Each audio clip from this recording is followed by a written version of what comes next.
Praise the Lord. இந்த காலை வேளையிலே அபிஷேகமானது என்ன செய்கிறது? 10வது வாரமா அதை தியானிச்சுட்டு இருக்கோம். I am glad I did that. வேக வேகமாக சொல்லி முடிச்சுட்டு ஓடி இருக்கலாம்.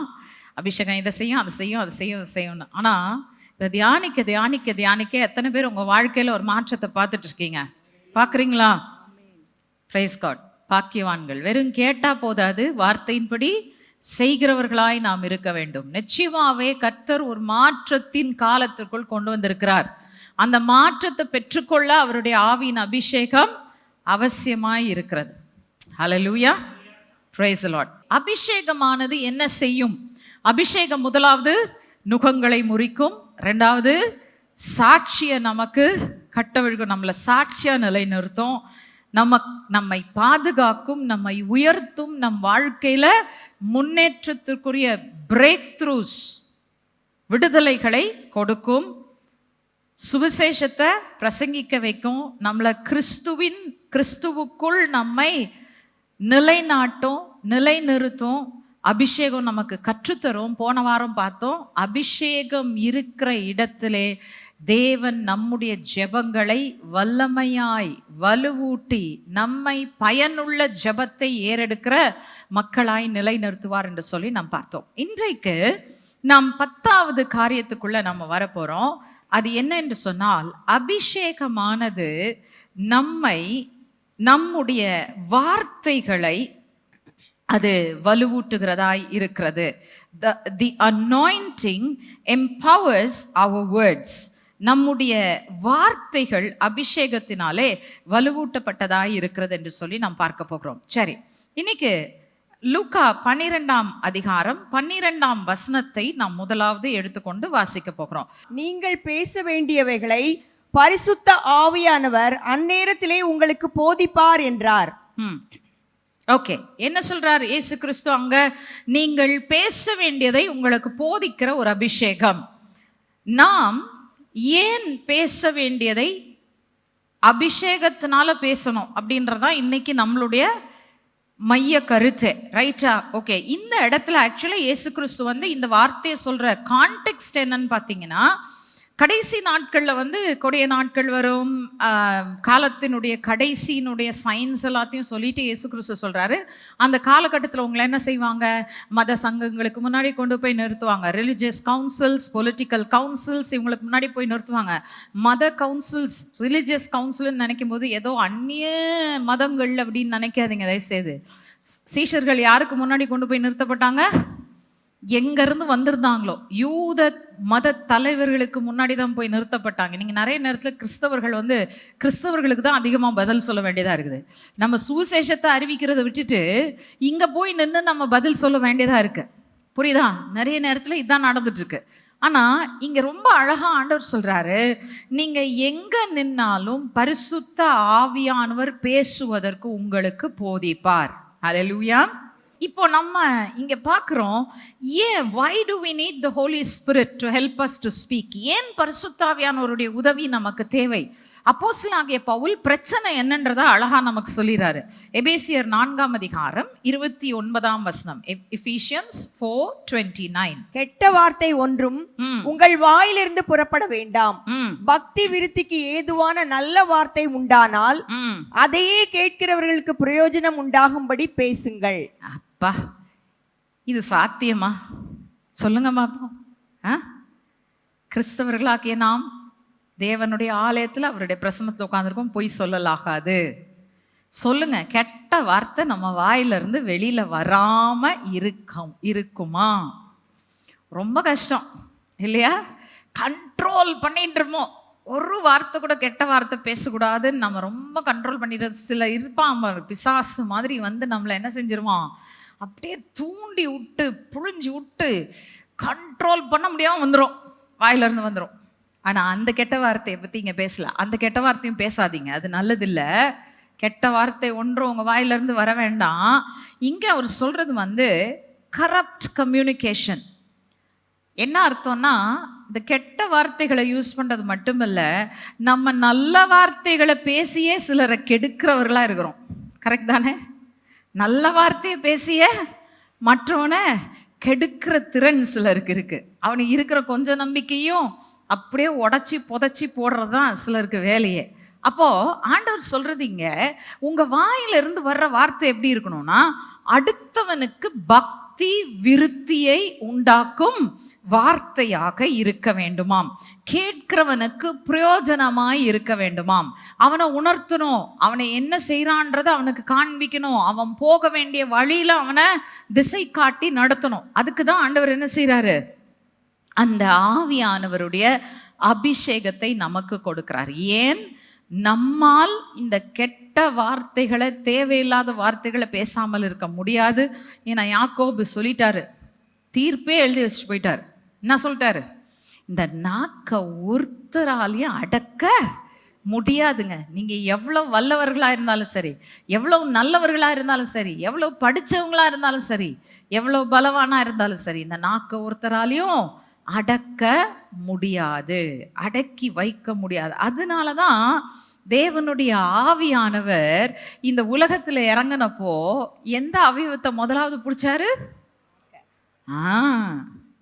பிடிச்சாரு பாருங்க, ஒரு புடி. எதை பிடிச்சாரு? நாக்க பிடிச்சார். மனுஷனே, உன்னால அடக்க முடியாது, நீ உன் சரீரத்தை எனக்கு திறந்து கொடுத்துட்ட, நான் என்ன செய்யறேன், உன் நாவல இறங்கி வந்து உன் நாவை பிடிச்சிடுறேன், அந்த நாவை என்ன செஞ்சிடுறேன், மறுரூபமாக்கிடுறேன். இனி உன் சித்தத்தின்படி பேசாது, விட்டு கொடுத்தேன்னா என் சித்தத்தை அழகா பேசும்னு ஆண்டவர் பிடிச்சாரு பாருங்க. அந்த நாவை பரிசுத்த ஆவியானவருடைய அபிஷேகத்துக்கு விட்டு கொடுத்தீங்க அப்படின்னா என்ன நடக்கும்? 1 கொரிந்தியர் 14:4 அந்நிய பாஷையில் பேசுகிறவன் தனக்கே பக்தி விருத்தி உண்டாக பேசுகிறான், தீர்க்க தரிசனம் சொல்லுகிறவனோ சபைக்கு பக்தி விருத்தி உண்டாக பேசுகிறான். ஆண்டவர் நல்ல விதத்துல தான் போட்டிருக்காரு. முதல்ல அந்நிய பாஷையை பேசுங்க, அதுக்கப்புறம் தீர்க்க தரிசனம் பேசலாம். ரைட்? முதலாவது அந்நிய பாஷை. ஏன் அந்நிய பாஷை பேசும்போது என்ன நடக்குது? அந்நிய பாஷை பேசினா எனக்கே பக்தி விருத்தியை உண்டாக்குகிறேன். அந்நிய பாஷை பேசினா எனக்கு விளங்காது, எனக்கு புரியாது. ஆனா என்ன அர்த்தம்? நான் பேச பேச பேச பேச நான் ஆவியில் உள்ளான மனுஷன்ல என்ன செஞ்சிட்டு இருக்கேன்? பலன் அடைந்து கொண்டிருக்கிறேன். காரணம் என்ன? தேவன் தம்முடைய ஆவியினால என்னை வலுவூட்டி கொண்டிருக்கிறார்.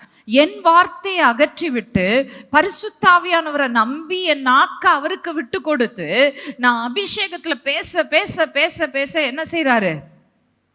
என்ன பக்தி விருத்தினால நிரப்பிடுறார். நமக்கு அந்த அபிஷேகமானது என்ன செய்கிறது? நம்முடைய பேச்சை எந்த விதத்திலே எவ்வாறு மாற்றுகிறது என்று சொல்லி நாம் பார்க்க போகிறோம். என்ன மாற்றங்கள், அல்லது என்னுடைய பேச்சில் அந்த பரிசுத்தாவியானவருடைய அபிஷேகம் கட்டவிழ்க்கப்பட்டால் என்ன நடக்கும் அப்படின்னு சொல்லி நம்ம பார்க்க போறோம். ஓகே, நம்பர் 1, முதலாவது அது என்ன செய்யும் என்று சொன்னால், ஏற்ற நேரத்துல ஏற்ற வார்த்தையை பேச வைக்கும், பேச அறிய வைக்கும், பேச வைக்கும். Okay, first is to know and then is to speak. முதலாவது என்ன பேசணும்ன்றத தேவன் உங்களை அறிந்து கொள்ள வைப்பார், அந்த வார்த்தையை அவர் பேச வைப்பார். ரைட்? ஏசாயா 50:4 இளைப்படைந்தவனுக்கு சமயத்துக்கு ஏற்ற வார்த்தை சொல்ல நான் அறியும்படிக்கு கர்த்தராகிய ஆண்டவர் எனக்கு கல்விமானின் நாவை தந்தருளினார்.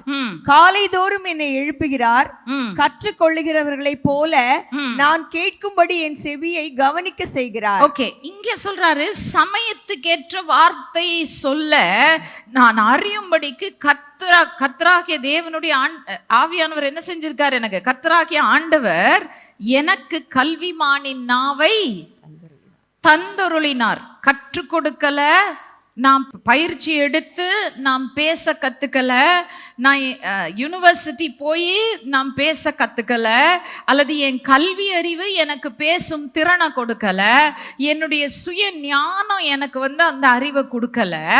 இங்க என்ன சொல்லுது? கர்த்தராகிய தேவன் அதை எனக்கு என்ன செய்திருக்கிறார்? தந்தருளினார். which means I have received it, I have not learned it, or I have not developed this gift. புரியுதா உங்களுக்கு? ரெண்டாவதாக எங்க பேசக்கூடாதுன்னு கற்றுத்தருது. வாசிங்க அப்போஸ்தலர் 16:6 அவர்கள் பிரிகியா கலாத்தியா நாடுகளை கடந்து போன போது ஆசியாவிலே வசனத்தை சொல்லாதபடிக்கு பரிசுத்த ஆவியினாலே தடை பண்ணப்பட்டு. ஏங்க ஆவியானவருக்கு ஆசியா கண்டம் பிடிக்காதா? நம்மளெல்லாம் பிடிக்காதா? நம்மெல்லாம் ஏஷியன்ஸ் தானே, நம்மளை பிடிக்காதா அவருக்கு? நமக்கு மட்டும் அறிவிக்கிறதுக்கு தடை உண்டாக்குனாருன்னு சொல்லுது.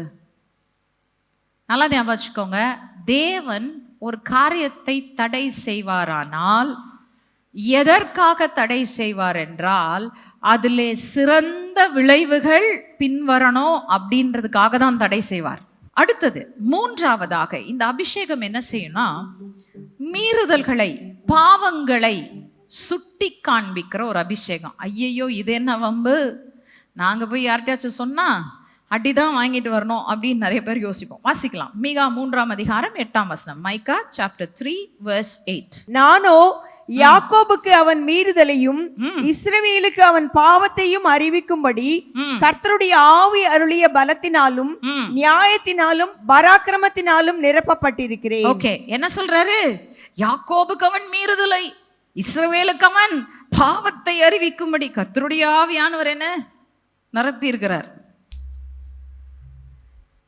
யோசித்து பாருங்க, போய் நின்று எவண்டியாச்சும் அட பாவி இந்த பாவத்தை செய்யறடா அப்படின்னு சொன்னீங்கன்னா என்ன செய்வான்?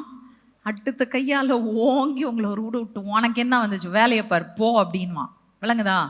ஆனால் வேதம் என்ன சொல்லுது? கர்த்தருடைய ஆவியானவர் எதற்கு நமக்குள்ள கொடுக்கப்பட்டிருக்கிறாரு? மீறுதலையும் பாவத்தையும் உணர்த்தும்படியாக கொடுக்கப்பட்டிருக்கிறார். இயேசு கிறிஸ்து செய்யும் போது என்ன பாடுபட்டார் பாருங்க. லூக்கா 4ஆம் அதிகாரம் 28, 29 விளைவு சொல்லுது. அதுக்கு முன்னாடி என்ன சம்பவம்னு சொல்லிடுறேன். இயேசு கிறிஸ்து வந்து தேவாலயத்துக்கு போறாராம், அவருடைய ஊர்ல. ரைட், அவர் பிறந்த ஊர்ல, அவர் வளர்ந்த ஊர்ல, அவருடைய ஊரு பிறந்தது பெத்லஹேம்ல, வளர்ந்த ஊர்ல நாசரேத்ல என்ன செய்யறாரு?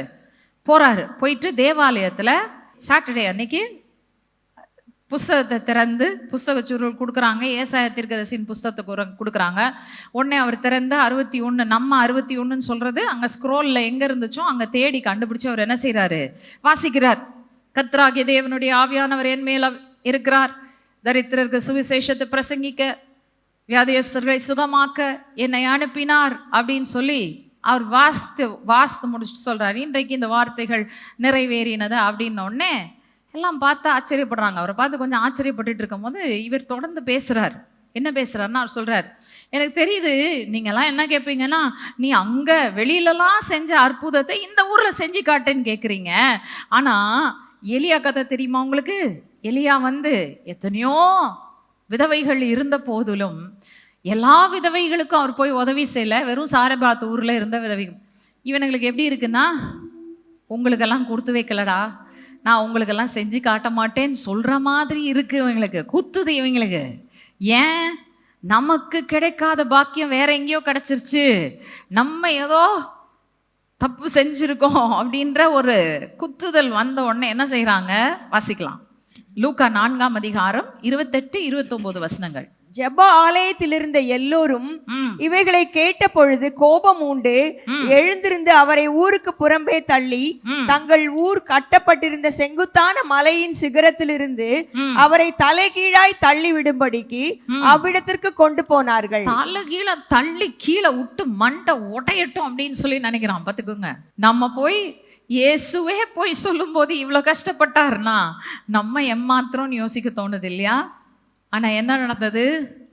அபிஷேகமானது பாவத்தை சுட்டி காண்பிக்கும்னு சொன்னா ஒருத்தங்க கூட உங்க மேல விரல வைக்க முடியாது. நீங்க சத்தியத்தை பேசுனீங்கன்னா சத்தியம் இரிட்டேட் பண்ணும் 10 பேரை. அவன் வந்து உங்களுக்கு விரோதமாக எழும்புவான். எழும்பி என்ன செய்வான்? அப்போஸ்தலர் 4:31 இதுதான் அப்போஸ்தலர்களுக்கு நடந்தது. அவங்க இயேசு கிறிஸ்துவை குறித்து பலமாய் பிரசங்கிக்க ஆரம்பிக்கிறார்கள். இப்ப இயேசு கிறிஸ்து சொன்ன அந்த அபிஷேகத்தை இவங்க பெற்றுட்டாங்க. அவர் சொன்ன அபிஷேகம் அவங்களுக்குள்ள வந்த உடனே இவங்க வல்லமையா பிரசங்கிக்க ஆரம்பிக்கிறாங்க, அற்புத அடையாளங்களை செய்ய ஆரம்பிக்கிறாங்க. உடனே மத சங்கத்தார் கூப்பிட்டு சொல்றான், இங்க வா, உனக்கு எவ்வளவு தைரியம் இருந்தா நீ இப்படி பேசுவ, இதெல்லாம் செய்வ? நாங்க யாரு தெரியுமா? நாங்க மத சங்கத்தார், நாங்க எடுக்கிற தீர்மானத்தை தான் நீங்க ஃபாலோ பண்ணணும் அப்படின்வான். உடனே சீஷர்கள் என்ன சொன்னாங்கன்னா, அவருக்கு மட்டும்தான் கீழ்ப்படிய முடியும், மனுஷன் உனக்கு கீழ்ப்படிய முடியாது. புரியுதா? இப்போ அடுத்தது அபிஷேகம் என்ன செய்கிறது?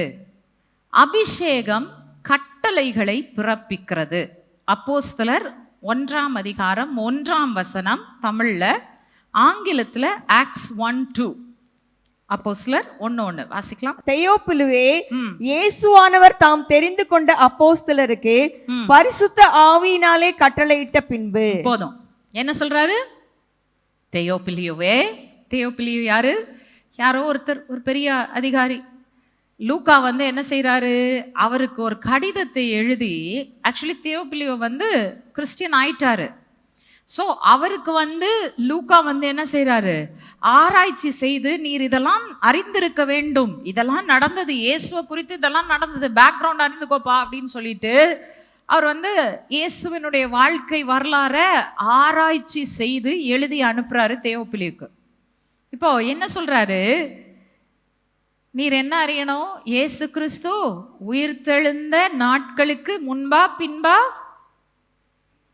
ஒண்ணு என்ன சொல்லுது? பின்பு தானே? கரெக்ட் தானே? உயிர்த்தெழுந்த பின்பு தாம் தெரிந்து கொண்ட அப்போஸ்தலர்களுக்கு என்ன செய்தாராம்? கட்டளை கொடுத்தாராம். என்ன கட்டளைகள் கொடுத்தாருன்னு அங்க சொல்லல. ஒரு கட்டளை நமக்கு தெரியும், தரித்திருங்க, வெளியில போயிடாதீங்க, யூதேயாவிலும் எருசலேமிலும் சமாரியாவிலும் பூமியினுடைய கடைசி பரியந்தமும் நீங்க சாட்சிகளா இருப்பீங்க எனக்கு. எப்போ? பரிசுத்த ஆவியானவரின் அபிஷேகம் உங்களுக்குள் ஊற்றப்பட்டால். ஸோ வெயிட் அப்படின்ட்டார். ஆனா கட்டளைகள் நிறைய கொடுத்துருக்கிறார், நமக்கு எல்லாம் சொல்லப்படலை. கவலை இல்லை, அங்க கொடுக்க வச்ச அதே ஆவியானவர் தான் உங்களுக்குள்ளேயும் எனக்குள்ளேயும் இருக்கிறார். அதனால என்ன கட்டளையோ அதை நமக்கு ஏற்ற வேளையில அதை நமக்கு வேதத்திலிருந்து எடுத்து கொடுத்து நம்மளையும் செய்ய வைப்பார். ஆனா நல்லா கவனிங்க, இங்க ரொம்ப தெளிவா சொல்லுது, ஆவியானவரின் மூலமாய் கட்டளைகளை கொடுத்தாராம். இப்போ நம்ம ஒருத்தருக்கு கட்டளை இடுறோம்னு வச்சுக்கோங்க, நம்ம ஒரு காரியத்தை செய்ய சொல்றோம். எப்படி நம்ம செய்றோம்? எனக்கு இருக்கிற அதிகாரம், எனக்கு இருக்கிற பொசிஷன், எனக்கு இருக்கிற மேன்மையை பயன்படுத்தி நான் என்ன எதிர்பார்க்கிறேன்? நான் யாருக்கு சொல்றேனோ அவங்க எனக்கு கீழ்ப்படியணும்னு எதிர்பார்க்கிறேன். இப்போ இயேசு கிறிஸ்து அப்படி செய்திருக்கலாமா? செய்திருக்க முடியாதா? செய்திருக்க கூடும். ஏன்? வேதம் சொல்லுகிறது, அவர் மரித்தோரை விட்டு உயிரோடு கூட எழும்பின பின்பு. அவர் மரித்தப்போ சீஷர்களுக்கே ஒரு சந்தேகம் வந்திருக்கணும், உண்மையிலேயே இவர் தேவனுடைய குமாரன் தானா? இவர் தேவனுடைய குமாரன் சொன்னார், மரிச்சிட்டாரே, சிலுவைக்கு போயிட்டாரே, ஒண்ணுமே நடக்கலையே, ஏதோ கொஞ்சம் அற்புதம் அடையாளம் செஞ்சாரு, நன்மை செய்தாரு, சுற்றி திரிந்தாரு, சுவிசேஷத்தை அறிவிச்சாரு, ஆனா இப்போ ஆளே கொண்டு போய் சிலுவையில் அரைஞ்சிட்டாங்களே, இவர் உண்மையிலே தேவனுடைய குமாரனான்னு சொல்லி அவங்களுக்கு ஒரு சந்தேகம் வந்திருக்கும். ஆனா அவர் மரித்தோரை விட்டு உயிரோடு கூட எழும்பின பின்பு. ஏன் இந்த சந்தேகம் வந்திருக்கும்னு சொல்றேன்னா, அவர்களுடைய அவ்விசுவாசத்துக்காக கடிந்து கொண்டாருன்னு சொல்லி மார்க் தெளிவா எழுதுறாரு. திரும்ப திரும்ப அவர் உயிரோடு கூட எழுந்தாருன்னு சீஷர்களுக்கு சொல்லப்பட்டோம், அவங்க விசுவாசிக்கல, அது நிமித்தமாக அவர்களை கடிந்து கொண்டாருன்னு சொல்லுது. வருத்தப்பட்டார் அவங்கள்ட்ட. எங்கேயோ விசுவாசம் ஒரு தடுமாற்றம் அடைஞ்சிருச்சு. ஆனா என்னைக்கு அவர் உயிரோடு கூட எழுந்தாரோ அன்னைக்கு இவங்க என்னைக்கு பார்த்துட்டாங்களோ அவரை, இப்போ அவங்களுக்கு முழு நம்பிக்கை வந்துருச்சு. இவர் யார்? இவர் தாம் சொன்னபடியே தேவனுடைய குமாரன் தான். அல்லேலூயா. இப்போ சொல்லுங்க, அந்த தேவனுடைய குமாரன் என்று நிரூபிக்கப்பட்டிருக்கிற இடத்திலிருந்து இவர் சீஷர்களை பார்த்து ஒரு கட்டளை கொடுத்தாருன்னா கேட்பாங்களா? கேட்க மாட்டாங்களா? நிச்சயம் கேட்பானுங்க. ஆனாலும் அவர் தாமாக சொல்லவில்லை, பரிசுத்த ஆவியானவரின் மூலமாய் கட்டளை கொடுத்தாராம். ஏன் தெரியுமா? ஏன்னா பழைய ஏற்பாட்டில் இந்த தப்பு தான் நடந்தது. கட்டளைகள் நிறைய இருந்தது, ஆனா நிறைவேற்றுவதற்கு மனுஷன் என்ன செய்ய வேண்டியதா இருந்தது? தான் சொந்த பலத்தை, சுய பலத்தை சார்ந்து கொள்ள வேண்டியதா இருந்தது. அதனாலதான் நியாய பிரமாணத்தை மனுஷனால நிறைவேற்ற முடியாம போச்சு. எத்தனை பேருக்கு விளங்குதுன்னா சொல்றது? ரைட். அபிஷேகம் நம் வார்த்தைகளை எப்படி மாற்றுகிறது? 2 சாமுவேல் 23 அதிகாரம் 1-2 வசனங்கள். அடுத்த பாயிண்ட். தாவீதுடைய கடைசி வார்த்தைகள் ம் மேன்மையாய் உயர்த்தப்பட்டு யாக்கோபுடைய தேவனால் அபிஷேகம் பெற்று இஸ்ரவேலின் சங்கீதங்களை இன்பமாய் பாடின ஈசாயின் குமாரனாகிய தாவீது என்னும் புருஷன் சொல்லுகிறது என்னவென்றால், கர்த்தருடைய ஆவியானவர் என்னை கொண்டு பேசினார், அவருடைய வசனம் என்னுடைய நாவில் இருந்தது. அல்லேலூயா. கர்த்தருடைய ஆவியானவர் தாவீதை கொண்டு என்ன பேசினாரா? இன்பமான வசனங்களை பேச வச்சாரா. அவருடைய வார்த்தையை அவர் நாவல போட்டு பேச வச்சாரா. நீங்க துக்கத்துல இருக்கீங்க, கஷ்டத்துல இருக்கீங்க, துன்பத்துல இருக்கிறீங்க, தொல்லையில இருக்கிறீங்க, எங்கெங்க போவீங்க? பைபிள்ல எபேசியரின் புஸ்தகம், பிலிப்பியரின் புஸ்தகம், வெளிப்படுத்தின விசேஷம் போவீங்களா? எங்க ஓடுவீங்க? சங்கீதங்களை வாசிக்கலாம். இன்னைக்கு என்ன வாசித்தாலும் மண்டையில ஏற மாட்டேங்குது. ஏன்னா என் பிரச்சனை அவ்வளோ பெருசா இருக்கு. சங்கீதத்தை திறந்தா நமக்கு ஜெல் ஆகும். கரெக்டா? அவர் எழுதுறது நமக்கு ஜெல் ஆகும். ஏன்? அவர் புலம்புற மாதிரி தான் நாமும் புலம்பிட்டு இருக்கிறோம். அவருடைய புலம்பலை கேட்டா நம்ம புலம்புற மாதிரி தான் இருக்குது. அதனால இந்த புஸ்தகம் நல்லா இருக்கு, இதுக்கே போவோம். எத்தனை பேர் புரியுது நான் சொல்றது? ஒரு ஆறுதல் வேணும், ஒரு தைரியம் வேணும், ஏதோ ஒரு என்கரேஜ்மெண்ட் வேணும்னா எங்க போறீங்கங்க? சங்கீதங்களுக்கு போறீங்க. காரணம் என்ன தெரியுமா? தேவனுடைய ஆவியானவர் அந்த மனிதனை கொண்டு, ஆட்டிடைனா இருந்த மனிதனை கொண்டு தம் ஆவியினாலே எழுதி கொடுத்த வார்த்தைகள் உங்களையும் என்னையும் உற்சாகப்படுத்துகிற வார்த்தைகளா இருக்கிறது. அல்லேலூயா. அவர் புலம்பி முடிச்சிட்டு கடைசியில தீர்மானத்துக்கு வருவாரு. எந்த சங்கீதத்தையும் நம்பிக்கையோட தான் முடிப்பாரு. கடைசியா இந்த அபிஷேகம் நம்ம வார்த்தையில இருந்தா என்ன நடக்கும்? அப்போஸ்தலர் 6ஆம் அதிகாரம் 10ஆம் வசனம். அவன் பேசின ஞானத்தையும் ஆவியையும் எதிர்த்து நிற்க அவர்களால் கூடாமல் போயிற்று. இவன் பேசினது ஸ்தேவான். ரைட்? ஸ்தேவான் யார்? ஸ்தேவான் பேசின ஞானத்தை அவங்களால எதிர்க்க முடியலையாம். இந்த ஸ்தேவான் யார்?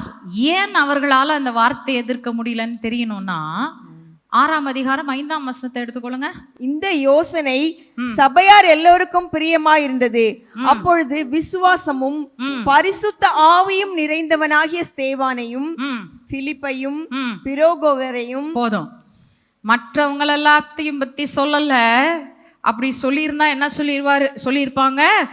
விசுவாசமும் பரிசுத்த ஆவியும் நிறைந்தவர்களாக்கியன்னு சொல்லியிருக்கோம் இல்லையா வசனம்? ஆனா என்ன சொல்லுது? நிறைந்தவனாக்கிய ஸ்தேவான். ஸ்டாப்ஸ் வித் ஸ்தேவான். என்ன?